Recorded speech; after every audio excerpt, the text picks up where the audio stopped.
Hi everyone, welcome back to Diksha's education hub. तो आज भी हम हिस्ट्री, आर्ट एंड कल्चर के करंट अफेयर्स को कंप्लीट करेंगे। ईयरली है ये, यानी कि आपको अगर कोई भी एग्ज़ाम 2025 में देना है, जो भी एग्ज़ाम मई के आसपास रहेंगे, उसके बाद जैसे यूपीएससी एग्ज़ाम आ रहा है, स्टेट एग्ज़ाम्स आ रहे हैं आपके, तो उनके लिए काफ़ी हेल्पफुल होने वाले। तो फर्स्ट आर्टिकल है यहाँ पे दो चीज़ों के बारे में, दो आर्किटेक्चर्स के बारे में, that is Vishnupad and Mahabodhi temple. तो उसमें से एक बुद्धिस्ट आर्किटेक्चर है और जो दूसरा है वो लॉर्ड विष्णु जी को डेडिकेटेड है। तो वन बाय वन देखते हैं। तो अभी क्या हुआ कि काशी विश्वनाथ टेम्पल कॉरिडोर को सक्सेसफुली इनाग्रेट कर दिया गया, ताकि एक वर्ल्ड क्लास पिलग्रिमेज और टूरिस्ट डेस्टिनेशन बनाई जा सके, यानी कि बाहर से भी लोग घूमने आते हैं तो कनेक्टिविटी ईजी करी जा सके। अब ये जो विष्णुपद टेम्पल है ये हमें कहाँ मिलेगा, तो बिहार के क्षेत्र में कौन से रिवर के बैंक पे मिलता है, तो फाल्गु रिवर है। किस गॉड को डेडिकेटेड है, तो लॉर्ड विष्णु को डेडिकेटेड है। और जो ओल्ड टेम्पल था उसी को रेनोवेट किया गया था बाय क्वीन ऑफ इंदौर, नाम था Devi Ahilya Bai, in the 18th century. Next इसके थोड़े से फीचर देखोगे टेम्पल के, अगर तो बोला जाता है कि 40 सेंटीमीटर यहाँ पे फुटप्रिंट है, वो लॉर्ड विष्णु जी का ही है। कि जब उन्होंने गयासुर को डिफीट किया था, गयासुर को जब डिफीट किया था तो उस टाइम पे ये पैर का निशान रह गया था। 40 सेंटीमीटर लॉन्ग फुटप्रिंट है वो। अब दूसरा जो टेम्पल है यहाँ पे, दैट इज़ महाबोधि टेम्पल। तो ये बोधि एक पीपल का ट्री है, तो उसके बेस पे ही लोकेटेड है, जहाँ पे बुद्धा जी ने निर्वाणा अटेन करा था। और कहाँ पे निर्वाणा अटेन किया था, तो बोध गया, बिहार के अंदर। किसने बनाया है, तो एम्परर अशोका ने बनाया है। और जो फर्स्ट श्राइन है वो 3rd BCE में, 3rd सेंचुरी BCE में जाके वेदिका ऐड करी गई थी। याद करो, स्तूप हमने पढ़ा था हिस्ट्री के लेक्चर्स के अंदर। तो वेदिका एक तरह की रेलिंग होती है, प्रोटेक्शन के पर्पज से दे दी होती है, जब लोग अंदर प्रदक्षिणा पथ पे मूव कर रहे होते हैं ताकि गॉड की ब्लेसिंग ले सकें, तो उस करके यहाँ पे रेलिंग्स लगाई जाती हैं। और बाकी पोस्ट मॉडर्न पीरियड से ये काफ़ी ज़्यादा बिलोंग करता है, इवन पाला पीरियड से भी एसोसिएट किया जाता है। पाला रीजन आपको लगभग ये जो आज का वेस्ट बंगाल वाला एरिया है, थोड़ा सा बिहार वाला एरिया, यहाँ पे मिल जाया करता था। आज के टाइम पे टेम्पल को देखोगे तो कॉलोनियल पीरियड में, यानी कि जब ब्रिटिशर्स इंडिया के अंदर मिल रहे हैं, उस टाइम पे इन्होंने रिकन्स्ट्रक्शंस करवाई थी। ना तो ये नगर स्टाइल में है, ना ही पूरी तरह से द्रविड़ा स्टाइल में है। और ये बोल सकते हो कि थोड़ा सा नगर टेम्पल की तरह लगेगा। और जो इसका ऊपर जो यहाँ पे शिखर होता है ना नगर स्टाइल में, और वैसे ही द्रविड़ा के स्टाइल में डिफरेंट होता है वो, तो द्रविड़ा स्टाइल का मिल जाएगा आपको। तो टेम्पल आर्किटेक्चर स्टाइल्स अगर इंडिया के अंदर देखें तो 3 मिलते हैं। कौन कौन से हैं, नगर स्टाइल, एन फॉर नगर और एन से नॉर्थ याद रखेंगे आप। दूसरा आता है द्रविड़ स्टाइल, द्रविड़ स्टाइल हमें generally south part of India में मिल जाता है।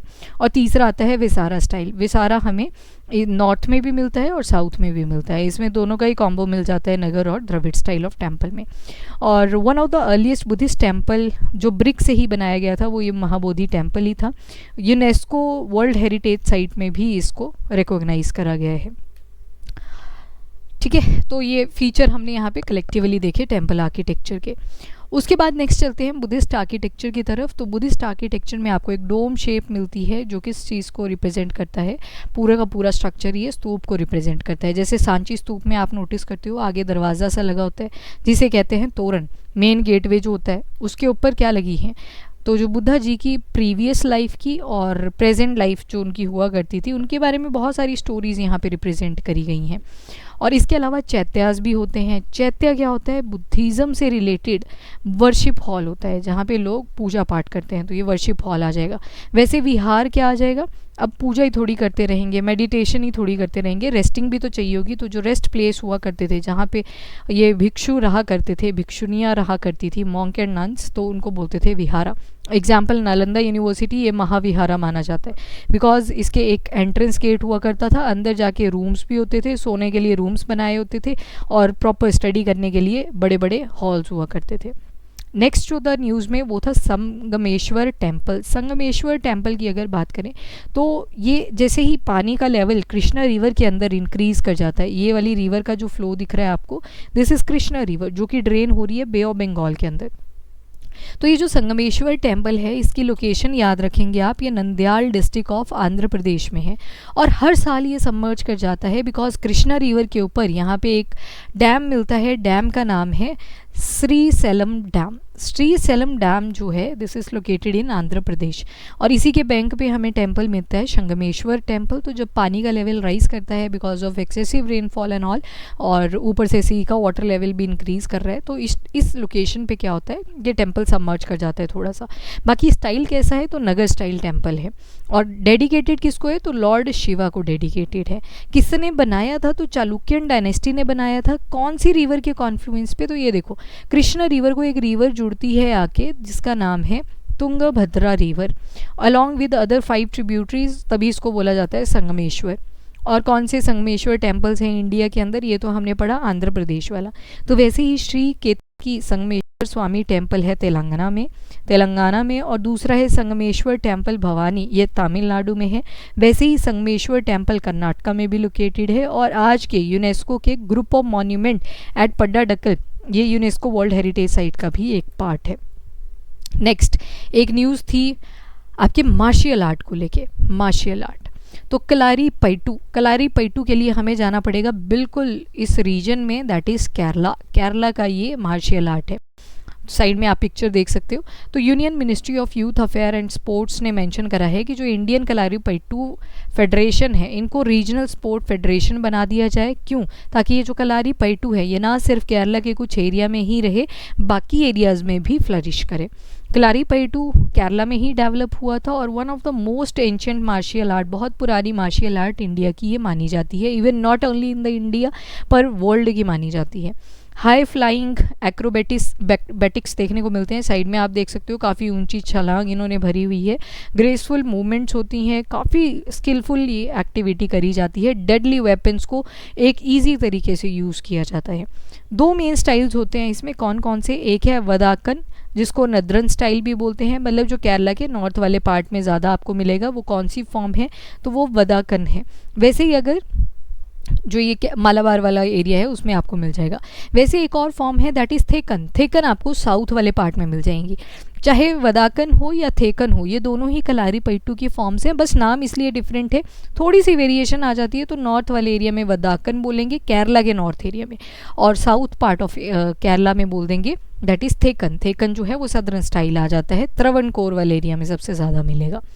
इसके अलावा national mission on cultural mapping के बारे में देखेंगे, और इनका मेन ऑब्जेक्टिव है कि अवेयरनेस रेज करी जाए कि कल्चरल हेरिटेज की क्या स्ट्रेंथ होती है और कैसे ये कंट्री की आइडेंटिटी को दर्शाता है। इंडिया को आप बार बार पढ़ते हो कि वर्ल्ड में अगर देखें सबसे ज़्यादा कल्चर कहीं ना कहीं इंडिया के ही अंदर मिलता है, और भी जगहों पे है पर इंडिया के अंदर भी वन ऑफ की कैटेगरी में हम काउंट करते हैं। कल्चरल मैपिंग जो करी गई है वो अराउंड 6.5 लाख विलेजेस की करी गई है, उनके जोग्राफी और वहाँ पे पॉपुलेशन कितनी है यानी कि डेमोग्राफी, और कितना पैसा वो जनरेट कर लेते हैं उनके बेसिस पे। और national register of artist and art practices यहाँ पे बनाया गया, साथ में एक वेब पोर्टल भी बनाया गया है, मोबाइल एप्लीकेशन भी बनाई गई है ताकि ये एक कोलैबोरेशन में काम कर सके as a national cultural workplace. Next personality news के बारे में देखेंगे तो कादम्बिनी गांगुली की जी न्यूज़ में थी। 1861 टू 1923 तक का इनका टाइम पीरियड है। तो अभी बर्थ एनिवर्सरी होती है डॉक्टर कादम्बिनी गांगुली की, और इनका बर्थ हुआ था 1861 में भागलपुर बिहार रीजन में। First Indian educated female doctor थी ये, डॉक्टर साहिबा हैं, याद रखिएगा, कादम्बिनी गांगुली। और ब्रह्मो समाज की भी मेंबर थी, और इवन 6 रिप्रेजेंटेटिव्स में से एक जो फर्स्ट फीमेल डेलीगेशन थी आईएनसी की मीटिंग में वो कौन थी, कादम्बिनी गांगुली। कौन सा वाला सेशन था, 1889 का था आईएनसी का, यानी कि 1885 में तो आईएनसी की भी फॉर्मेशन हुई थी ऑन 28 दिसंबर 1885। तो 1889 में जो 5 रिप्रेजेंटेटिव्स थे उसमें से एक कौन थी, वो फीमेल थी, और कौन थी, कादम्बिनी गांगुली। 1906 के अंदर इन्होंने women conference in Calcutta develop करने में हेल्प करी। अब कामिनी रॉय के साथ इन्होंने बहुत सारी गवर्नमेंट कमेटीज़ में काम किया ताकि जो विमेन की कंडीशन थी बिहार वाले एरिया में, उड़ीसा वाले एरिया में, उनको सुधारा जा सके। और इनके एफर्ट्स की ही वजह से इंडिया का first age of consent act बनता है 1891 में। करेज, डिटर्मिनेशन एंड लीडरशिप के लिए जानी जाती हैं। नेक्स्ट एक ट्राइब न्यूज़ में थी, ट्राइब का नाम है मैस्कोपीरो। मैस्कोपीरो इनको मिस्टीरियस ट्राइब के नाम से भी जाना जाता है। और ये जो मैस्कोपीरो है ये हमें मिलेगी, इसके लिए हमें चलना पड़ेगा साउथ अमेरिका।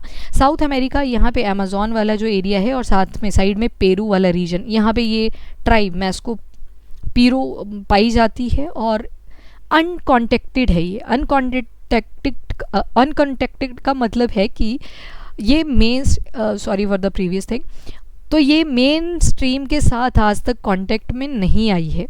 ठीक है, मतलब मेन स्ट्रीम हम किसको बोल देते हैं, मेन स्ट्रीम में दो पार्ट्स काउंट कर लेते हैं, जनरली रूरल या फिर टाउन वाला एरिया और अर्बन एरिया, और जो तीसरा पार्ट हम कंसीडर करते हैं that is the tribal one. ठीक है जी, तो याद रखिएगा ये जो मैस्कोपीरो या फिर मिस्टीरियस ट्राइब जिसे बोला जाता है ये अभी तक मेन स्ट्रीम के साथ कांटेक्ट में नहीं आई। और दूसरी जो चीज़ है इसकी लोकेशन याद रखेंगे, पेरुवियन अमेजोन, पेरू में ये लोकेटेड है। अमेजोन एक्सटेंड करता है ना आगे तक, तो पेरुवियन अमेजोन वाला जो पार्ट है पेरू के अंदर, वहाँ पे ये लोकेटेड है। नंबरिंग मोर देन 750 की ही पॉपुलेशन है इनकी, तो ये भी इंपॉर्टेंट हो जाता है। तो जंगल ऑफ अमेजोन और इवन साउथ ईस्ट एशिया में भी ये रही हैं ट्राइब्स। नोमैडिक हंटर गैदरर्स हैं, यानी कि चलते रहते हैं एक जगह से दूसरी जगह पे और खाना पीना इनका हंटिंग से ही होता है।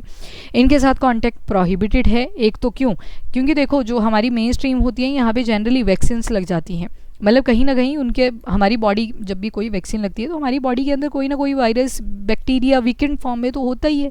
तो ये ट्राइब्स इन वैक्सीन से भी दूर हैं, तो इनडायरेक्टली इन माइक्रो ऑर्गेनिज्म, इन डिजीज़ कॉजिंग माइक्रो ऑर्गेनिज्म से भी काफ़ी दूर हैं।